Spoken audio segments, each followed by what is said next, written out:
final, ¿hay delito electoral que perseguir?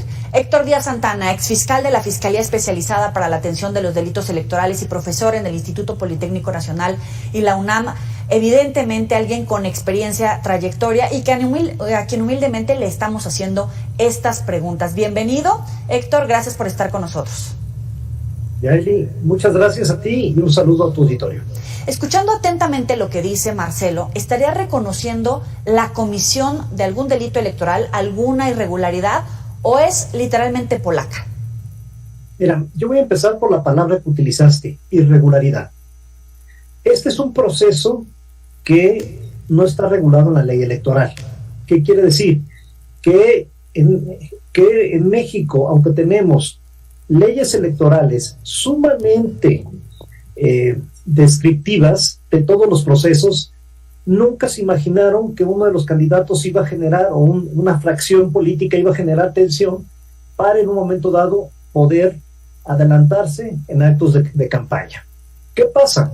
Tenemos aquí un problema de configuración normativa, pero también tenemos un problema de debilidad institucional por parte de los órganos electorales. ¿Por qué lo digo?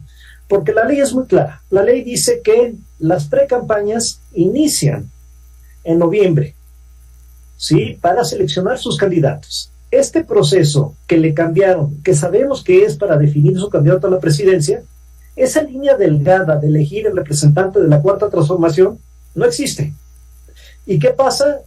Le doblaron las manos a las autoridades electorales porque si tuvieran la fortaleza suficiente, lo que hubieran hecho es parar este proceso. ¿Cuál es la consecuencia? Que la otra fracción también hace lo mismo. Entonces, ¿qué pasa? En ese sentido, han tensionado al sistema electoral mexicano, pero lo más importante, recuerda que el sistema político mexicano priista era muy claro. El presidente controlaba la sucesión. Y nosotros tenemos un presidente de mucha fuerza política, que lo que podríamos esperar es que ante posibles conflictos que generen un menoscabo a su organización política, él ponga orden.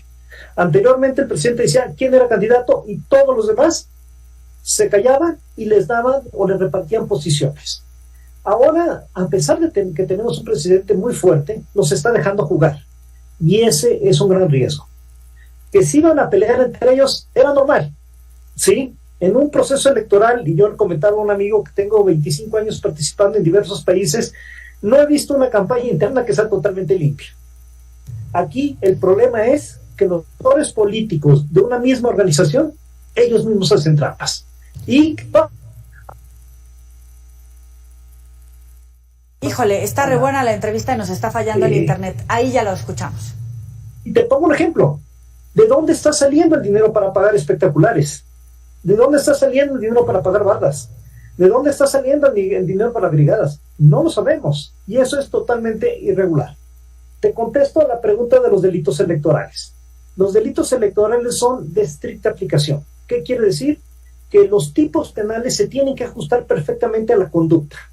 Y en México no tenemos un tipo penal que pueda sancionar estos actos que son anticipados de campaña porque no está durante el periodo. Pero ojo, toda malversación de recurso público es un delito, constituye un delito penal, ¿sí? Y una falta de carácter administrativa. Entonces, ¿qué puede pasar? Que se presenten las denuncias correspondientes ante los órganos internos de control, ante la Fiscalía General de la República, otra área, una área especializada de anticorrupción la tiene que considerar, y si quieren también ante la Fiscalía de Delitos Electorales, para ver si la Fiscalía, en un ejemplo muy forzado yo diría, podría emitir algún tipo de sanción. Es decir, no basta con lo que acabamos de ver, las palabras del propio ex canciller, sino que tiene que haber una denuncia para que, en todo caso, lo llamen a entregar pruebas y que proceda a abrir una investigación oficial. Lo normal debería ser que el canciller presente una denuncia ante la Fiscalía de la República, ante el órgano interno de control y ante la Fiscalía. Ahora, tú bien lo señalas, tenemos una presidencia fuerte y autoridades electorales que se han visto débiles. La FEPADE y la Fiscalía deberían de actuar de forma autónoma y en todo caso, ¿prevés que lo harían?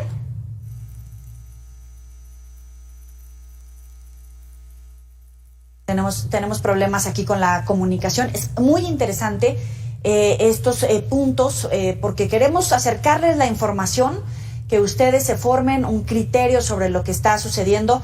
Ya te tenemos nuevamente, Héctor. Yo te preguntaba que si la Fiscalía, la FEPADE y la Fiscalía deberían de actuar de forma autónoma, pero ¿tú consideras que hoy por hoy podrían actuar de forma autónoma o van a hacer como que no pasa nada porque al final son las corcholatas del presidente? Mira, esta es una obligación de toda institución pública de actuar como marca la ley, ¿sí? Tanto los funcionarios, por ejemplo, de la Fiscalía Electoral, que ante un caso evidente de flagrancia que constituye un delito electoral, si no actúan, pueden ser también penalmente responsables. Pero en este proceso, como te comento, no, la conducta de los aspirantes a dirigir la coordinación de la Cuarta Transformación no está considerada como delito. Y eso, pues, en un momento dado, les favorece, y los partidos políticos muchas veces utilizan esas líneas delgadas o esos entrecomillados para poder ejercer una conducta que por supuesto viola la equidad de la competencia política o genera un menoscabo del proceso electoral. ¿Qué alcances debería de tener esta declaración de Marcelo Ebrard? Porque señala a la Secretaría del Bienestar, es decir, al gobierno federal, es decir, al presidente. O sea, en todo caso, hasta el presidente debería de llamar a cuentas, a rendición de cuentas.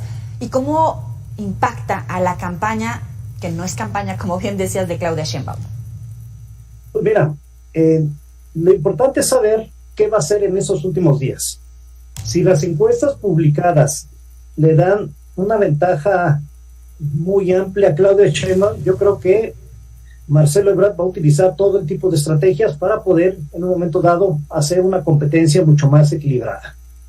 Y segundo, yo no creo que vaya a presentar las denuncias, ¿eh? Una cosa es decirlo mediáticamente y otra cosa, presentando las denuncias, va a tensar el ámbito institucional, porque de esas denuncias forzosamente la autoridad va a tener que investigar y va a tener que emitir una resolución. A futuro, tú bien decías, las autoridades electorales debieron parar en un principio, las acciones que se llevaban a cabo dentro de Morena, porque ahora ya es Morena y el Frente Amplio. Hoy por hoy, como las cosas como están, en todo caso, constituyen actos irregulares, ¿tendrían que anularse todas estas campañas, desacreditarlos, o qué debería de pasar? Esa es una buena pregunta que se hace de manera recurrente. Pero si la autoridad electoral ya avaló, tanto el Instituto Nacional Electoral y el Tribunal Electoral del Poder Judicial de la Federación avalaron el proceso, posteriormente no van a poder anular, ¿no? Hay un mecanismo en el cual cierto tipo de conductas, si no se sancionan en las etapas procesales oportunas, pues simplemente opera un principio de definitividad y ya no se puede juzgar posteriormente.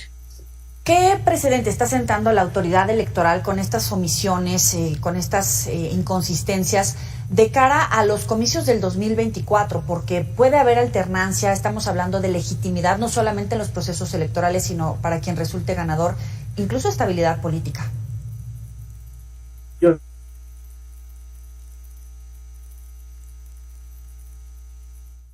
Problemas aquí con Héctor Díaz Santana, es exfiscal de la Fiscalía Especializada para la Atención de los Delitos Electorales. Muy importantes sus aportes, conocedor, por supuesto, de la ley electoral.